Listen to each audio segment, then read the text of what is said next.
Admit card scanning होता है। Scanning होने के बाद में जो जीडी का बंदा है वो जीडी की फाइल में बैठता है, ठीक है। और जो ट्रेडमैन का है वो ट्रेडमैन में, टेक्निकल का टेक्निकल में, नर्सिंग का और क्लर्क का बंदा, यहाँ पे सभी बंदे बैठ जाते हैं, है ना। जो बॉक्स बने हैं पीले वाले, इसमें सभी अलग अलग कैटेगरी की जो भी उनका ट्रेड है, जो भी उनका सिलेक्ट किया हुआ ट्रेड है, उसी ट्रेड में बैठ जाते हैं। जीडी वाला यहाँ बैठेगा, ट्रेडमैन वाला यहाँ बैठेगा, टेक्निकल वाला, नर्सिंग वाला और क्लर्क वाला, ठीक है। इसके बाद में जो प्रोसेस होती है आगे की, यहाँ से स्टार्ट होती है प्रोसेस में। सबसे पहले जीडी वाले बंदे को दौड़ाने के लिए फ़ाइल बनाई जाती है। स्टार्ट में सबसे पहले जीडी वाले बंदे के लिए दौड़ाने के लिए फ़ाइल बनाई जाती है यहाँ से, ठीक है। यहाँ से फ़ाइल कट के बंदे यहाँ पे अंदर ग्राउंड के लिए पहुँचाए जाते हैं। ये दिख रहा है ये पॉइंट, इसी से बंदे को अंदर पहुँचाया जाता है। यहाँ से पहली वाली जो फाइल होती है उसको स्टार्ट पॉइंट पे ले जाया जाता है, ठीक है। और जो एक और सेकंड फाइल होती है उसको यहाँ पे बिठाया जाता है ना, फाइल नंबर 2 ये, ठीक है। ये वाली फाइल है ना, ये वाली फाइल को जो दौड़ते हैं बंदे उनको देखने के लिए बैठाते हैं उनको, ठीक है। कैसे बंदा दौड़ता है वहाँ पे, ठीक है, ये वाला। और ये वाला जो एरिया है यहाँ पे फेल बंदों का एरिया है, जहाँ पे बंदे पहली वाली फाइल में जितने बंदे फेल होकर बैठेंगे ना, वो यहाँ पे कहाँ पे बैठेंगे, यहाँ पे बैठते हैं, ठीक है। 1600 मीटर का राउंड स्टार्ट होता है यहाँ से, ठीक है। पहला चक्कर, दूसरा, तीसरा और चौथा। चौथे चक्कर में, ठीक है, यहाँ पे बना रहता है तुम्हारा एक gate number 1, gate number 2, gate number 3 और गेट नंबर 4 गेट नंबर होते हैं। वहाँ से तुमको आउट किया जाता है, अंदर वहाँ से किया जाता है फेल पार्टी में, ठीक है। जो भी फेल होता है बंदा, जिससे नहीं रन किया जाता है, उसे रन नहीं होता है, उसको यहाँ पे बिठाया जाता है फेल पार्टी में, ठीक है। जो भी बंदे 1600 मीटर क्लियर कर देते हैं, सबसे पहले तुमको 5:45 का टाइम मिलेगा। 5:45 में जब तक 5:30 के अंदर जितने बंदे आएंगे उनको किस बॉक्स में डाला जाता है, 60 बॉक्स में डाला जाता है, ठीक है। और 5:30 के बाद जो भी टाइमिंग में आता है उसे 48 के बॉक्स में रखा जाता है, ठीक है ना। ये दोनों बॉक्स है, ये 60 के और ये 48 के। यहाँ से जो आगे की प्रोसेस होती है, यहाँ से 60 वाले बंदे और 48 बंदों को यहाँ से सिंगल लाइन में करके यहाँ से यहाँ पे लाया जाता है इसको, ठीक है। ये वाले यहाँ पे तुम्हारा आधार कार्ड वेरिफिकेशन होता है, ठीक है। या उसके बाद में फिर तुम्हारा फिंगर होता है, ठीक है, वेरिफिकेशन होता है यहाँ पे फिंगर, ठीक है ना। फिर जाओगे तो तुम्हारा फिंगर वहाँ पे वेरीफाई होगा ना, तो तुम्हारा सारा डाटा ओपन हो जाएगा वहाँ पे कि बंदे ने इतने नंबर मारे थे, इतना उसका फिजिकल बना था तुम्हारा, ठीक है। डॉक्यूमेंट वेरिफिकेशन में तुम्हारा जो देखा गया है, डॉक्यूमेंट वेरिफिकेशन में देखो, भर्ती प्रक्रिया में आगे बढ़ती रही दस्तावेज। भर्ती प्रक्रिया में शामिल होने के लिए प्रत्याशी के पास मूल प्रमाण पत्र और छाया प्रति फोटोकॉपी होना आवश्यक है, ठीक है। सबसे तुम्हारा भारतीय सेना का प्रवेश पत्र, एडमिट कार्ड, जो कि तुम्हें स्टार्ट में वहाँ से दिखाना पड़ता है ना, उससे तुम्हारी एंट्री होती है। सेकेंड जो आता है तुम्हारा शिक्षा प्रमाण पत्र, 8वीं 10वीं और 12वीं, जिस भी कैटेगरी से तुमने अप्लाई किया है, जो भी तुम्हारा एजुकेशन क्वालिफिकेशन है, सर्टिफिकेट है, उससे तुमने जो फॉर्म डाला है, इससे तुम्हारा होना जरूरी है, 8वीं 10वीं और 12वीं। उसके बाद में तुम्हारा निवासी प्रमाण पत्र, तुम कौन से स्टेट से हो, ठीक है, MP का मूल निवासी, ठीक है ना। उसके बाद में तुम्हारा 4 पॉइंट पे चरित्र प्रमाण पत्र, जो कि ग्राम पंचायत, ठीक है, सरपंच द्वारा या तो परिषद द्वारा या फिर थाना प्रभारी द्वारा बनाया जाता है, ठीक है। देखा होगा एक वाइट वाली आता है, वाइट रहता है, ठीक है ना, वो दिखाया जाता है तुमको। उसके बाद में जाति का प्रमाण पत्र जिला अधिकारी द्वारा और तहसील द्वारा जारी होना चाहिए। जाति प्रमाण पत्र अगर तुम नहीं ले जाते हो तो तुमको आउट कर दिया जाता है वहाँ से, खास करके SC SC और OBC वालों को। अगर तुम्हारे पास ये कैटेगरी का सर्टिफिकेट नहीं है तो तुमको आउट कर दिया जाएगा, ठीक है। उसके बाद में तुम्हारा आता है पहचान पत्र, वोटर ID, आधार कार्ड और ड्राइविंग लाइसेंस। इन तीनों में से तुम्हारे पास एक ID होना चाहिए कम से कम, ठीक है ना। या तो तुम्हारे पास में वोटर ID होना चाहिए, आधार कार्ड होना चाहिए, या तो फिर ड्राइविंग लाइसेंस होना चाहिए। उसके बाद तुम्हारे पास शपथ पत्र, एफिडेविट, ठीक है, प्रस्तुत किए गए प्रमाण पत्र लाना आवश्यक है। एफिडेविट शपथ प्रमाण पत्र तुम्हारा कहाँ पे बनता है, जिले में तुम्हारे जहाँ पे तहसील है, ठीक है ना, जहाँ पे कोर्ट तुम्हारा पड़ता है, वहाँ से तुम्हारा एफिडेविट बनता है। उस एफिडेविट में सब कुछ तुम्हारा जो भी जितना भी डॉक्यूमेंट तुम ले जाते हो ना, उसका वो सर्टिफिकेट लिखा जाता है कि जितने भी मेरे द्वारा जितने भी डॉक्यूमेंट्स लगाए गए वो सब सत्य पाए जाते हैं, या तो फिर असत्य पाए जाते हैं तो मेरे विरुद्ध कार्रवाई की जाए, ठीक है ना, सेना में शामिल होने के लिए। ये हो जाता है तुम्हारा शपथ पत्र। 50 रुपये का स्टाम्प पेपर पर ही बनाना पड़ता है, 20 वाला और 10 वाला बंद कर दिया गया है, ठीक है ना। 50 रुपीज़ के ऊपर ही चलेगा, 50 रुपीज़ वाले के ऊपर ही, स्टाम्प के ऊपर ही तुम्हारा एफिडेविट बनना अनिवार्य है।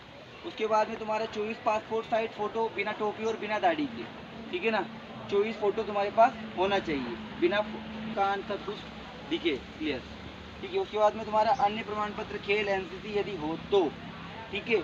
अन्य प्रमाण पत्र जैसे कि NCC C को परीक्षा माफ, ठीक है ना, NCC C सर्टिफिकेट होल्डर होता है, उसे परीक्षा में माफ, फिजिकल पास करने के बाद परीक्षा माफ, GD और ट्रेडमैन वालों के लिए, ठीक है। उसके बाद में तुम्हारे पास में स्पोर्ट्स का अगर सर्टिफिकेट है, तो ठीक है, अगर स्टेट लेवल का है तो 10 नंबर, नेशनल का है तो 15 और इंटरनेशनल लेवल का है तो 20 मार्क्स मिलते हैं तुमको।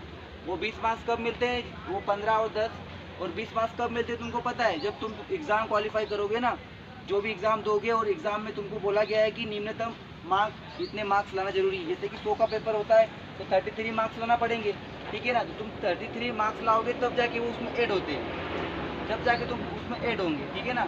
अगर तुमने 100 में से अगर 28 या 30 ही लाए तो तुम फेल हो, उसके नंबर नहीं जुड़ेंगे तुम्हारे, ठीक है ना। ऊपर दिए गए समस्त दस्तावेजों के 3 सेट बनाकर रखे, ठीक है। सभी के 3-3 सेट लगते हैं वहाँ पे, ठीक है ना। सभी की 3-3 सेट लगते हैं वहाँ पे, एक एक फोटोकॉपी का एक सेट बन जाएगा, ठीक है। 3 सेट लगते हैं वहाँ पे, पूरी प्रोसेस चलती है ना लास्ट तक, तब तक इतना सारा मटेरियल लग जाता है तुम्हारा, ठीक है ना। यहाँ तक हो जाता है तुम्हारा डॉक्यूमेंट वेरिफिकेशन, ठीक है। और ये PST हो जाता है तुम्हारा। यहाँ से आगे बढ़ने के बाद, ठीक है, ये जिग जैग बैलेंस देखा है, ये जिग जैग बैलेंस और ये गड्ढा कूदना पड़ता है तुमको उसी दिन, है ना। जिस दिन तुम बीम वगैरह ग्लोव्स वगैरह लगाते हो ना, उसी दिन तुमको ये गड्ढा भी कूदना पड़ेगा और ये जिग जैग बैलेंस भी चलना पड़ेगा। यहाँ से तुमको फिर प्रोवाइड कर दी जाती है। यहाँ से नेक्स्ट दिन के लिए जैसे एक दिन का फिजिकल होता है पूरा, उसके बाद तुमको क्या दिया जाता है, यहाँ से मेडिकल की स्लिप दी जाती है कि नेक्स्ट कल तुमको मेडिकल के लिए आना है। सुबह सुबह मेडिकल के लिए सुबह 4:30 बजे से स्टार्ट हो जाता है उनका काम, ठीक है। सुबह 4:30 बजे से उनका मेडिकल चालू होता है और यहाँ पे होता है फिंगर वेरीफाई। जो तुमने यहाँ पे फिंगर वेरिफिकेशन दिया था ना, तुम्हारा जो फिंगर्स दिए थे, तो यहाँ पे तुम्हारा सबसे पहले जब अंदर जाओगे तो तुम्हारा फिंगर वेरीफाई होगा, और वेरीफाई जैसे ही वेरीफाई होगा वैसे ही तुम्हारा डाटा आगे आ जाएगा, दिख जाएगा कि ये बंदा यहाँ से इतने इतने नंबर लेके आया है, ठीक है, किस कैटेगरी में। उसके बाद में तुम्हारा होता है नौकनी। नौकनी में तुम्हारा क्या आता है, ये वाला आता है और एक ये वाला एरिया आता है, ठीक है। इसका चिपकता है वो नौकनी आ जाता है, इसका नहीं वो फिट हो जाता है नॉर्मल तरीके से, ठीक है। इसमें भी जिसका चिपकता है वो नौकनी हैंड जो होता है हैंड का, उसमें तुमको MH दे देते हैं, लेकिन जिसका क्लियर है उसको नॉर्मल हो जाता है। इसके बाद में आता है तुम्हारा EEN, ठीक है, नाक कान और नाक, ठीक है, और आँख, ठीक है। आइज ईयर और नोज।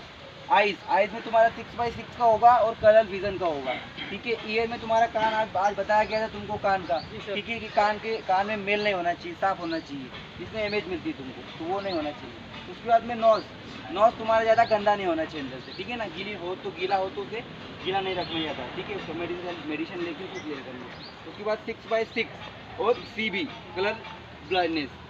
6x6 तुम्हारा होता है, एक लैपटॉप रखा रहेगा झोपड़ी में या फिर रूम में, ठीक है, जहाँ पर भी तुम्हारा होगा वहाँ पे 6x6 होगा तुम्हारा।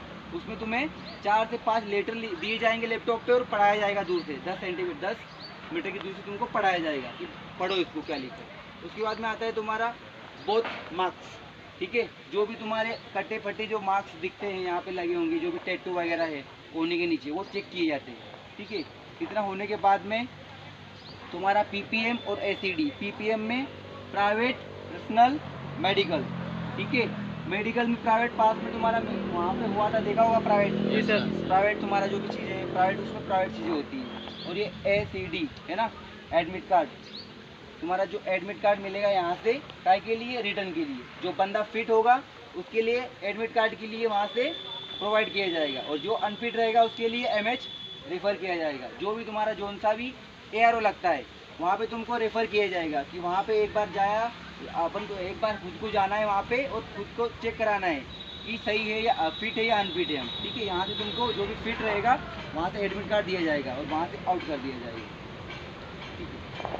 मैं बताना चाहूँगा तुमको एकेडमी के बारे में, अपनी पृथ्वी डिफेंस एकेडमी के बारे में। जो हमारी एकेडमी चलती है यहाँ पे, जो ट्रायल लिए गए एकेडमी द्वारा, उसके बारे में बताता हूँ। यहाँ पे जो फैसिलिटी है तुम्हें 2500 रुपये में फैसिलिटी जो दी जाएगी, खाना प्लस हॉस्टल की सुविधा 2500 में। उसके बाद में 2950 का जो हमारा रजिस्ट्रेशन चार्ज है, उसमें तुमको 2950 में ये दिख रहा है, टी-शर्ट निक्कर पूरा ट्रैक शूट, उसके बाद में बैग और शूज़ सेगा की, ये तुमको इतने में प्रोवाइड किया जाएगा, ठीक है, 2950 में। और 2500 में तुमको यहाँ पे खाना प्लस हॉस्टल सुविधा, ठीक है। और जो 2500 तुमको खाने का लगता है, उसमें तुम्हें मॉर्निंग में चने केले और चाय एक टाइम, ठीक है। उसके बाद में 12 बजे तुम्हारा जो 12 बजे तुम्हारा होगा, जो भी खाना यहाँ पे प्रोवाइड होता है वो तुमको 12 बजे यहाँ पे मिल जाएगा। और उसके बाद में वापस शाम को टी ब्रेक होता है, वापस शाम को तुमको यहाँ पे टी भी मिलेगी। और वापस फिर शाम को 8 बजे तुम्हारा डिनर होगा। ठीक है, इतनी चीज़ें तुम प्रोवाइड की जाती है यहाँ से।